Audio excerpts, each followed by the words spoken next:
الحمدللہ والصلاة والسلام على رسول اللہ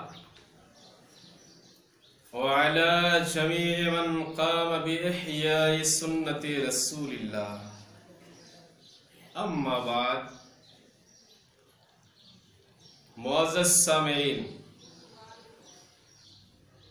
ہمارے مقابل اور معاند نے بہت ہی پہلے جو ان کا اذان ثانی کے تعلق سے اذان ثانی کے تعلق سے کہ کہاں ہوگی کہاں نہیں، انہوں نے جو پہلا ویڈیو دیا تھا جس کا ٹوٹل ٹائم تھا 42 منٹ 52 سیکنڈ، 11 نومبر کو یہ یوٹیوب پہ اس نے چھوڑا تھا. اس میں 29 منٹ 30 سیکنڈ سے لے کر کے 29 منٹ 44 سیکنڈ تک اس نے ایک بات کہی ہے. اور ایک روایت ہے عمدۃ القاری میں کہ دوسری اذان یعنی ایکسٹرا اذان، ایکسٹرا پہ ہم تبصرہ نہیں کریں گے، ورنہ ایکسٹرا پہ اگر تبصرہ کریں گے تو ہم کو اور ایک ایکسٹرا ویڈیو بنانا پڑے گا. پھر ورنہ ایکسٹرا کا معنی پہ غور کر کے بہت ساری باتیں نکل سکتی ہیں. اچھا بارہ جو بھی ہو، دوسری اذان یعنی ایکسٹرا اذان اور ابھی جو پہلی اذان ہے یہ حقیقت میں حضرت عمر کے زمانے میں شروع ہوئی تھی، لیکن حضرت عثمان کے زمانے میں مشہور ہوئی. اور تارپورے بولتے ہیں ایٹا اچھے تحقیق کے ساتھ یہ ہے کہاں ہے؟ عمدۃ القاری میں ہے. چلیے بھائی، جب ہم نے سوچا کہ چلو ایٹا آچھے اتنی تحقیق کے ساتھ بول رہے ہیں تو ہم بھی اس کی تحقیق کر لیتے ہیں کہ کیا ہے. جب ہم نے اس کی تحقیق شروع کی تو ہم نے دیکھا کہ ہاں بھائی عمدۃ القاری میں واقعی یہ اثر ہے. اثر شاید جو اہل علم ہے وہ تفسیر اور حدیث اور اثر میں فرق جانتے ہیں. تو ایک اثر ملی. اثر میں کیا ہے؟ وہ وقع فی تفسیر جویبر عن الضحاک عن برد بن سنان عن مکحول عن معاذ ان ابن عمر هو الذی زاد. اصل میں وہ جو عمدۃ القاری کا جو نسخہ میرے پاس ہے اس میں یہ ان معاذ بن عمر هو الذی زاد، شاید یہ کمپیوٹرائز کی غلطی ہے، ہونا یہ چاہیے ان معاذ ان عمر هو الذی زاد، کہ حضرت عمر نے اس اذان کو بڑھایا تھا. فلما كانت خلافت عمر رضی اللہ تعالی عنہ وكثر المسلمین امر مؤذنین ان يؤذن للناس بالجمعہ خارجا في المسجد حتى يسمع الناس الاذان وامر ان يؤذن بين يديه كما يفعل المؤذن بين يدي النبي وبين يدي ابي بكر. ثم قال عمر اما الاذان الاول فنحن ابتدعناه لكثرة المسلمين فهو سنة من رسول الله ماضية. صفحہ نمبر 304 جلد نمبر 6 یہاں موجود ہے. علامہ عینی نے اس پر کوئی تبصرہ نہیں کیا، ایسے لکھا، اسے چھوڑ دیا. یہاں پہ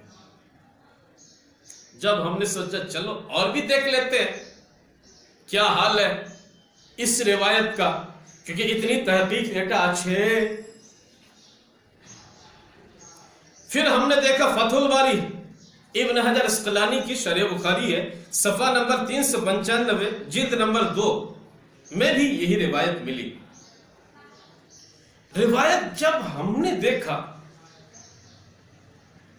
کہ یہ موجود ہے اور ہم نے وہ یوٹیوب دیکھا تو ہمیں لگا کہ یا اللہ اتنا بڑا جاہل، ایک کتاب میں دیکھ لیا دوسری کتاب کو دیکھنے کی کوشش بھی نہیں کیا. جب ہم نے دیکھا تو ابن حجر اسقلانی اس روایت کو نقل کرنے کے بعد فرماتے ہیں ھذا منقطع بین مکحول و معاذ، یہ روایت مکحول اور معاذ کے جو درمیان ہے یہ منقطع ہے. منقطع، بیچ سے کوئی راوی غائب ہے، منقطع ہے۔ اب ان لوگوں سے پوچھئے جنہوں نے محمد بن اسحاق کی روایت کو صرف تدلیس کی وجہ سے رد کر دینا چاہا اور یہ بولا کہ ابن اسحاق یہ راوی مدلس ہے، وہاں راوی محذوف ہو یہ ضروری نہیں، صرف شبہہ ہے، ہو سکتا ہے نہیں بھی ہو سکتا ہے۔ ابن اسحاق کی روایت میں صرف انقطاع کا شبہ تھا، ہو بھی سکتا نہیں بھی ہو سکتا، بول دیا یہ معتبر نہیں، یہ حدیث منکر۔ لیکن جب ابن حجر اسقلانی فرمایا ھذا منقطع بین مکحول و معاذ، یہ شبہ نہیں، حقیقتاً منقطع ہے۔ اب اس حدیث کو، اس اثر کو دلیل میں بناتے ہیں، یہ کتنی بڑی جہالت ہے۔ کاش اگر علم ہوتا تو ہم ایسی باتیں نہیں کرتے۔ یہ اور آگے دیکھتے ہیں، ابن حجر اسقلانی فرماتے ہیں دوسری تردید ولا یثبت، یہ جو روایت ہے نا یہ ثابت ہی نہیں۔ کیوں ثابت نہیں؟ فرماتے لأن معاذا كان خرج من المدینہ الى الشام فی اول ما غزا الشام واستمر الى ان مات فی طاعون امواس، اس لیے کہ معاذ مدینہ سے ملک شام چلے گئے جب شامیوں سے پہلا غزوہ ہوا تھا اور وہیں پہ رہے، طاعون امواس میں ان کی وفات ہو گئی، تو فرمایا ثابت نہیں۔ تو دوسرا جرح ابن حجر اسقلانی نے فرمایا یہ ثابت نہیں، پہلا جرح منقطع، دوسرا یہ ثابت نہیں۔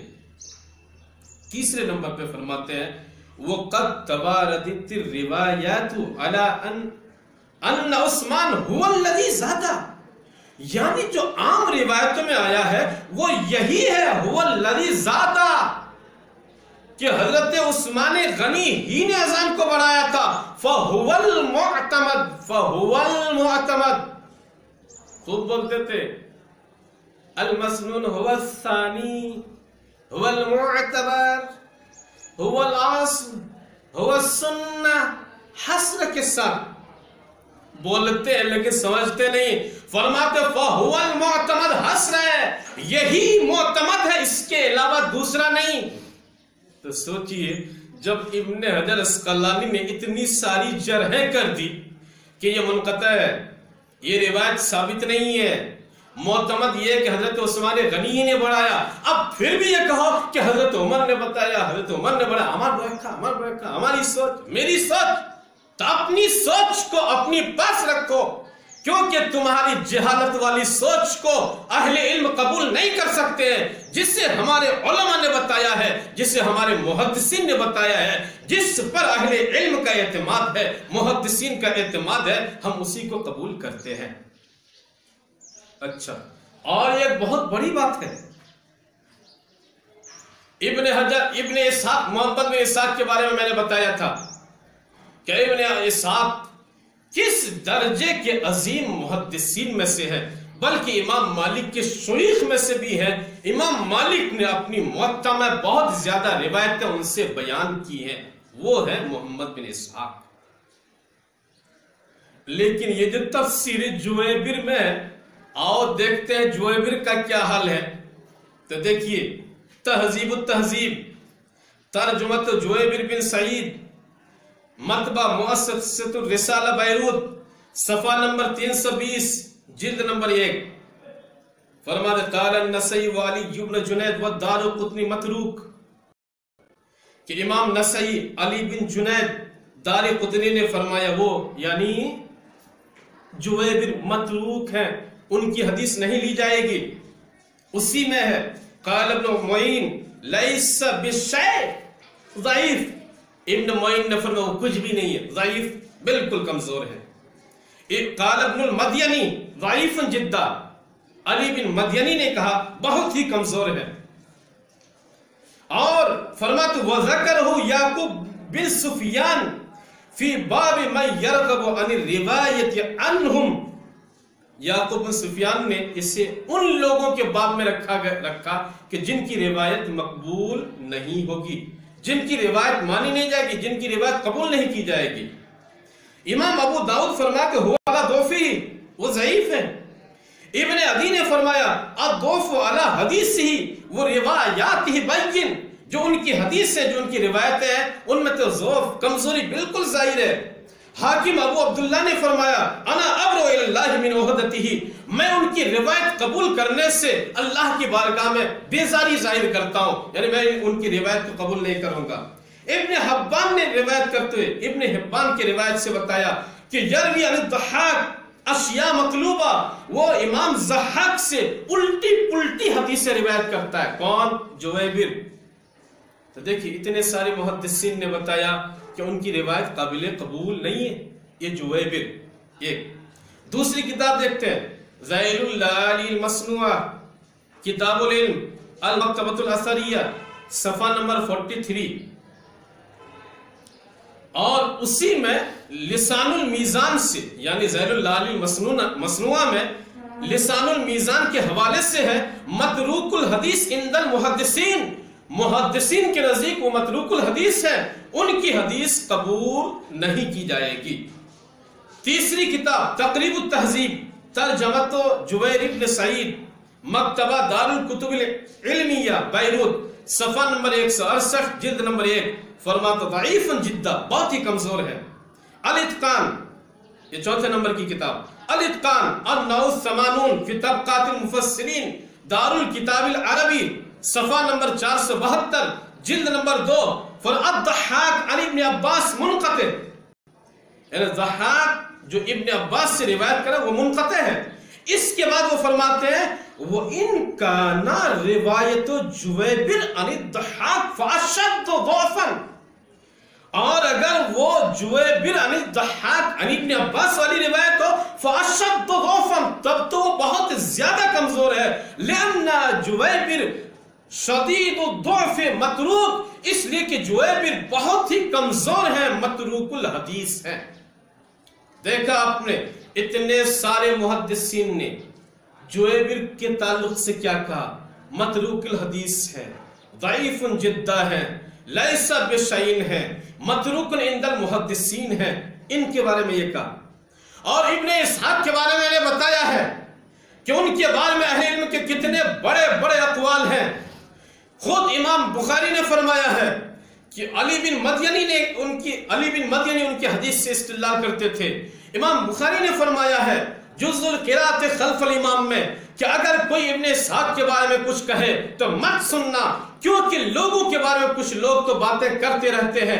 اتنے عظیم درجے کے محدث اسے یہ کہہ کر کے چھوڑ دیا کہ وہ مدلس ہے، ان کی روایتیں مقبول نہیں ہوگی، وہ منکر ہے۔ منکر پہ بھی ہم بات کریں گے، ہے نا، منکر پہ بھی، اور ایک کلپ میں بات کریں گے کہ ان کی روایت کو منکر بھی کہنا اصطلاح کے اعتبار سے صحیح یا نہیں۔ ابھی سے ہم بتا دے رہے ہیں تاکہ ابھی سے وہ جواب تلاش کرنے کی کوشش کریں۔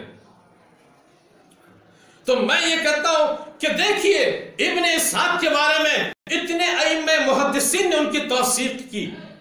ابن الحمام حنفی نے فرمایا توثیق ابن اسحاق هو الحق الابلج، وہ ثقہ ہے، ہمارا مخالف بھی مانتا ہے، معنی بھی مانتا ہے، وہ ثقہ ہے، لیکن یہ متروک الحدیث ہے۔